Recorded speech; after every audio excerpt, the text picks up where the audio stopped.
Hello, કેમ છો મિત્રો? મજામાં? હવે કાલે એક વિડીયો મૂક્યો હતો.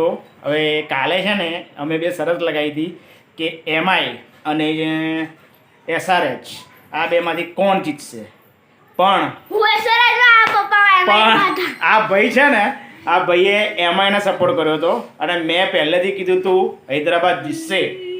પછી એ લોકો તો સરસ રન કર્યા, પણ પછી હૈદરાબાદ તો ઓર સરસ રન કર્યા. 6 થી 8 ઓવરમાં 125 રન એ લોકોએ મારી દીધા હતા. શર્મા અને હેડે ભૂકા નીકળી ગયા. એટલે કાલની મેચ કોણ જીત્યું? યસ, હું જીતી ગયો એટલે કાલની મેચ, અને આ ભાઈ હારી ગયા. હવે બીજું આજનો છે, આજે જીટી અને આરસીબી છે.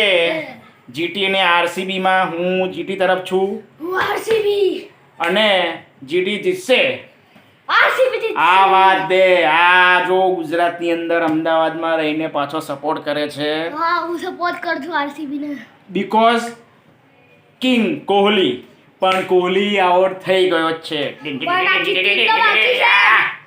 યસ, કોહલી આઉટ થઈ ગયો છે. આજે જીતશે જીટી. આ વાત દે, અને પેલા લોકો જવા દે થઈ જશે. જીટી જવા દે, આરસીબી આવા દે. એવું જોઈએ સારો એને જોઈએ. ચલો બાય મિત્રો. કોણ થશે તમે કહો, બરોબર છે? કોમેન્ટ કરો. નિહાલ હારશે. ના, જે લોકો આરસીબી ના ફેન હોય કોમેન્ટ કરો. ઓકે, અને જીટીના ફેન હોય એ બી કોમેન્ટ કરો. કોણ જીતશે? ચલો બાય.